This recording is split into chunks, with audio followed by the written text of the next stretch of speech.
Hello everyone, welcome to the channel. आज करने वाले हैं हम 25 questions from the question paper of 7th January literary paper cover करेंगे यूजीसी नेट का।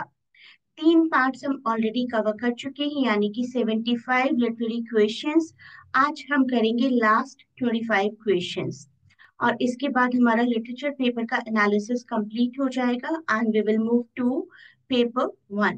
पेपर वन का भी मैं आपको कंप्लीट एनालिसिस करवाऊंगी और ये सारी preparation solving of previous paper आपकी नेक्स्ट प्रिपरेशन के काम आएगा। साथ ही साथ कुछ प्लेलिस्ट की भी बात करूंगी जिसको स्टडी करके, जिसको रीड करके आप अपनी अच्छी प्रिपरेशन कर सकते हैं, सेल्फ प्रिपरेशन कर सकते हैं।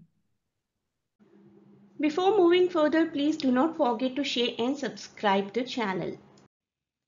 ये है कुछ पीडीएफ्स, 10 पीडीएफ्स हैं जिनकी हेल्प से आप बहुत अच्छी एक सेल्फ प्रिपरेशन कर सकते हैं अपने एग्जाम की। यहाँ पर मैं आपको 1000+ क्वेश्चंस की एमसीक्यू प्रैक्टिस भी दे रही हूँ and you will be added to a Telegram channel जहाँ पर मैं आपको बहुत ही रेगुलर एमसीक्यू प्रैक्टिस करवाती रहूँगी। तो आप ये पढ़ते रहिए, साथ ही साथ आपकी एमसीक्यूज की प्रैक्टिस होती रहेगी and your preparation of literary paper will be done. Question number 126, unit 10 का ये क्वेश्चन है आपका पेपर 2 का, जो कि रिसर्च से रिलेटेड है। यहाँ पर ACD आपके करेक्ट ऑप्शंस है। मैं बहुत डिटेल में MLA हैंडबुक आप लोगों को कवर करवाने वाली हूँ अपनी वीडियो फॉर्म्स में बहुत ही जल्दी। कुछ नॉन फिक्शनल वर्क्स हैं, बहुत ही पॉपुलर नॉन फिक्शनल वर्क्स जिनको क्रोनोलॉजिकल ऑर्डर में हमें अरेंज करना है। अब इनमें से एक चीज हम जानते हैं कि थॉमस हॉब्स का जो लेवाइथन है वो बहुत ही पुराना वर्क है, तो ऑप्शन 3 तो किसी भी तरीके से आंसर नहीं हो सकता है और ऑप्शन 1 भी इतना बाद के पीरियड का वर्क नहीं है। तो इन दो में से हमें अब देखना होगा। अब इन दो में से अगर हम देखें कि लेवाइथन पहले था या एनाटॉमी ऑफ मेलनकली, तो एनाटॉमी ऑफ मेलनकली पहले था, this is 1621 and Leviathan is of 1651। तो इसी हिसाब से हमारा ये क्वेश्चन सॉल्व हो जाता है पूरा। It will be BDCAE। एक बार ईयर्स फिर भी देख लेते हैं, इन दो के तो मैंने आपको बता दिए हैं।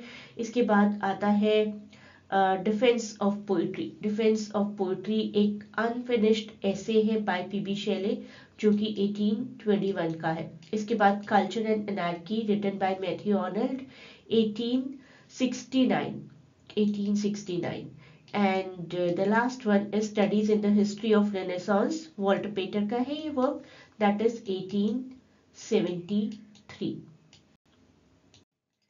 यहाँ पर इन लाइंस में देखिए किसी को एड्रेस किया गया है, thou still unravished bride of quietness. Lines किसकी है? अगर आप आइडेंटिफाई कर चुके हैं तो मुझे कमेंट्स में बताएं। And the correct answer is apostrophe. Apostrophe एक ऐसा लिटरेरी डिवाइस जिसमें हम किसी को एड्रेस करते हुए कोई बात करते हैं। Which of the following options are true about epistemological dimension of research? सबसे पहले तो हम ऑप्शन डी के इस वर्ड का मीनिंग समझते। इंड्यूबिटेबल, इसका मतलब होता है something which is impossible to doubt. तो एपिस्टेमोलॉजिकल स्टडी में ऑप्शन डी का इस्तेमाल तो है ही, क्योंकि मैंने आपको अच्छे से मीनिंग समझाया इस बात का। And there is search of truth.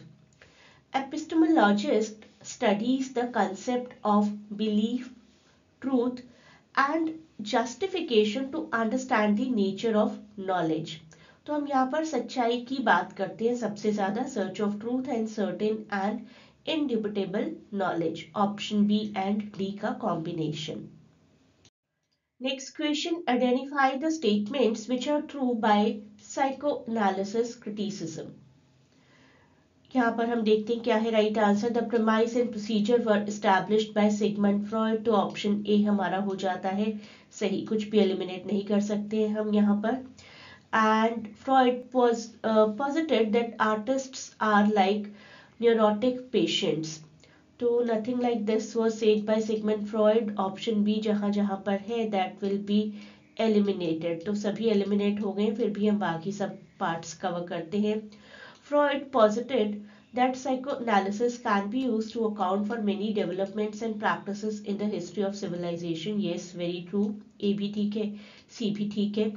A repressed wish does not become fantasy. तो does not become fantasy ठीक नहीं है. repressed wish हमारी fantasy बन जाती है, ये कहा था सिगमंड फ्रॉइड ने. Freud proposed that literature and other art manifest the repressed subconscious and unconscious drives of the artist. This one is also true. आप डिटेल में जानना चाहते हैं तो मेरे साइको एनालिसिस के कुछ वीडियोस हैं, वो जरूर देखें. एमएलए के बारे में मैं अभी डिटेल में बात नहीं करूंगी क्योंकि very soon I am going to create some videos जिससे कि आपके एमएलए के सभी क्वेश्चंस सॉल्व हो जाएंगे. यहाँ पर हमारा राइट आंसर है B, D and E.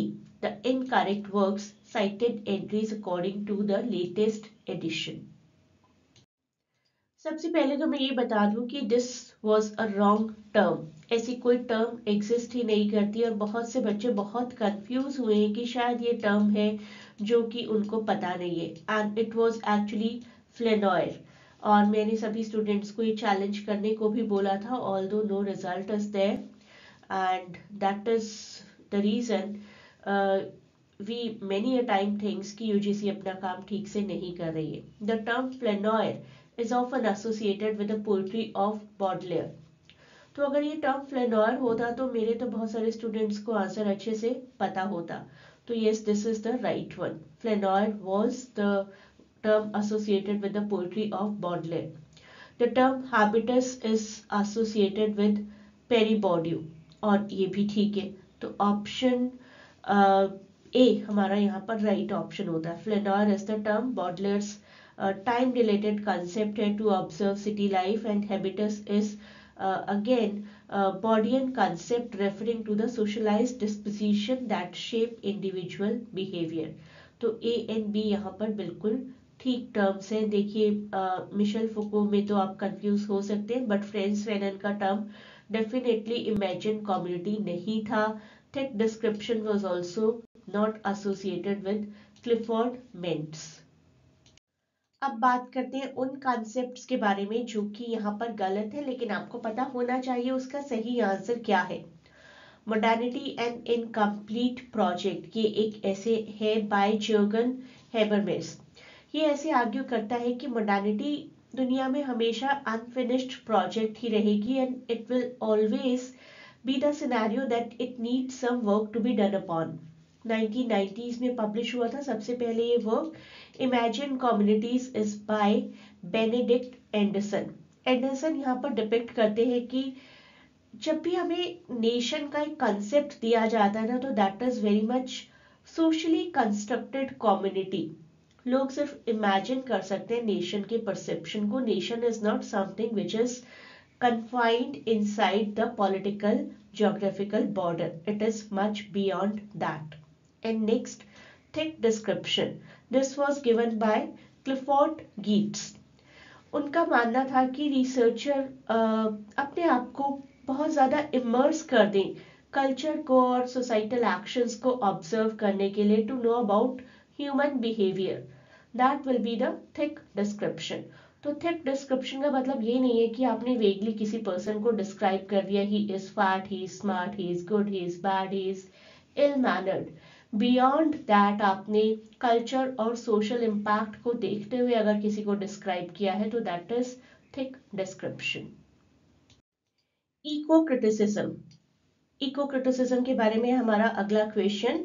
Correct options हमें ढूंढकर निकालने हैं यहाँ पर and option 1 is the right one. Ecocriticism has often explain the human and non-human web of interrelation. Yes, that is right.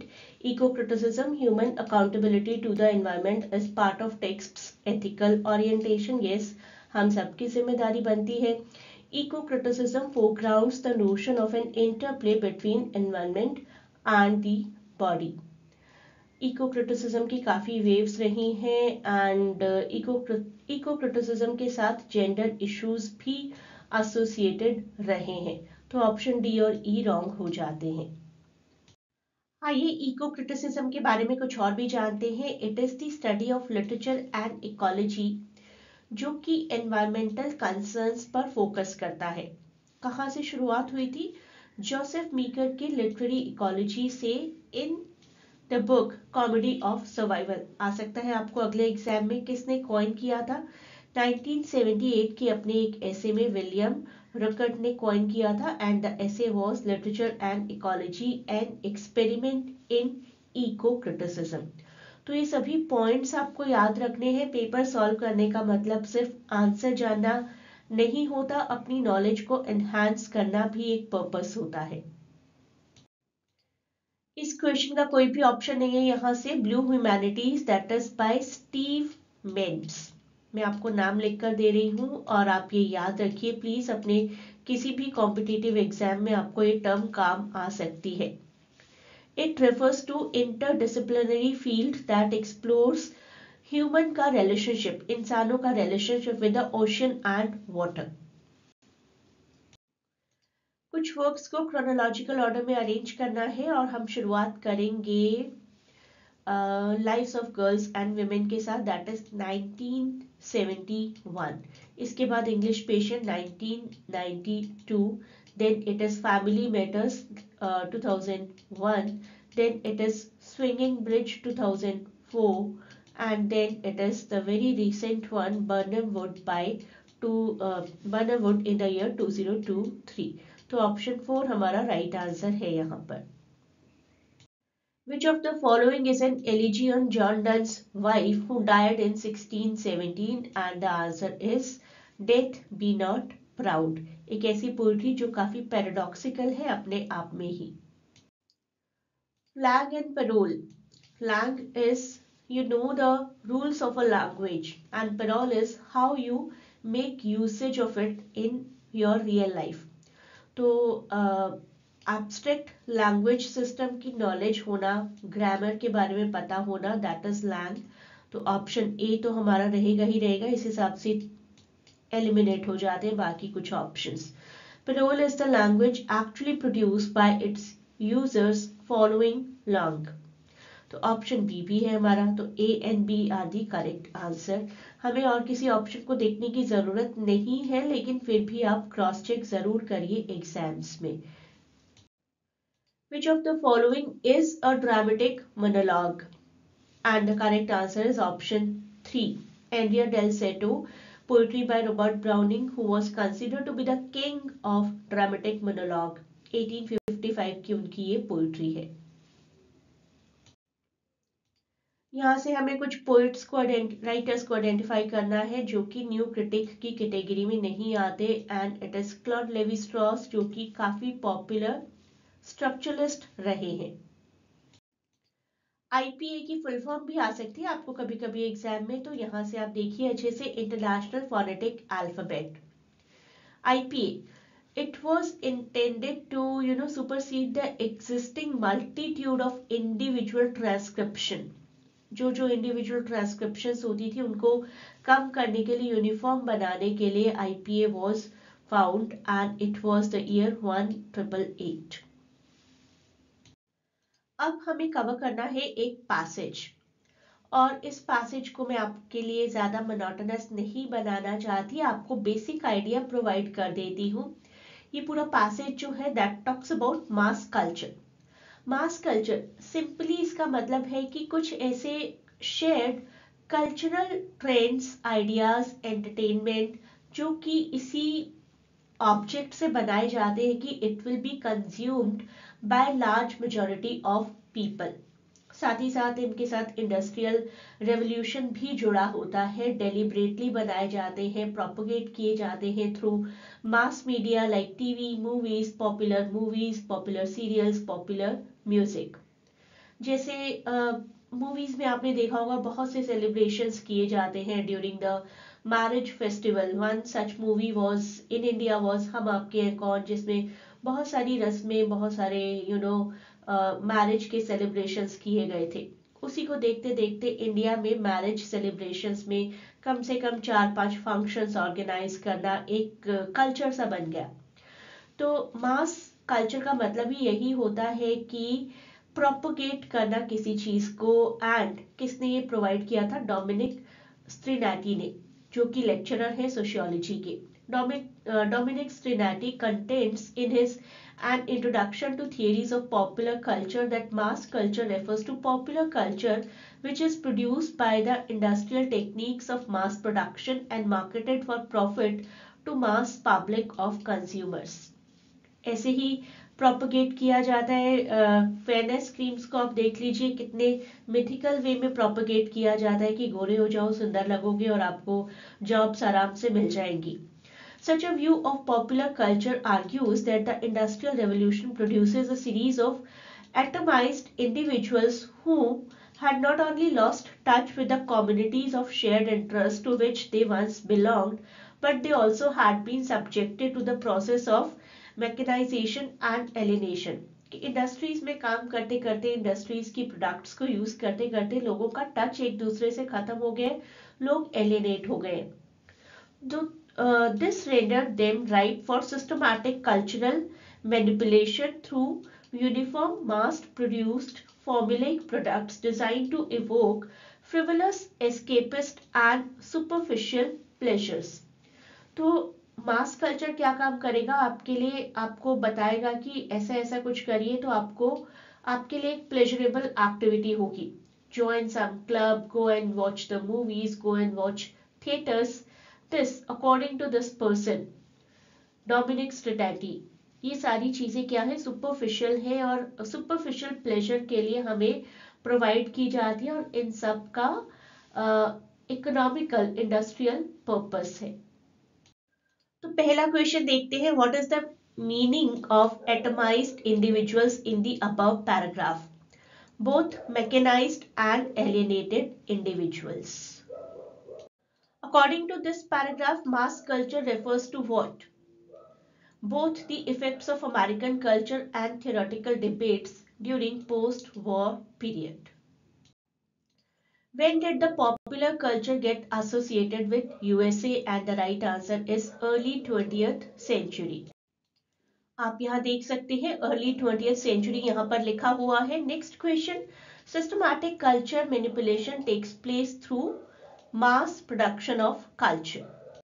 Next question, what is the core issue discussed in the above paragraph? mass culture की ही बात की गई है सबसे ज्यादा। अब हमारे पास एक पोइट्री है पैसेज फॉर्म में और these lines are taken from The Deserted Village by Oliver Goldsmith, जिसमें वो माइग्रेशन से रिलेटेड बात करते हैं। In all my wanderings round the world of care, in all my griefs in God has given my share, I still had hopes my latest ours to crown.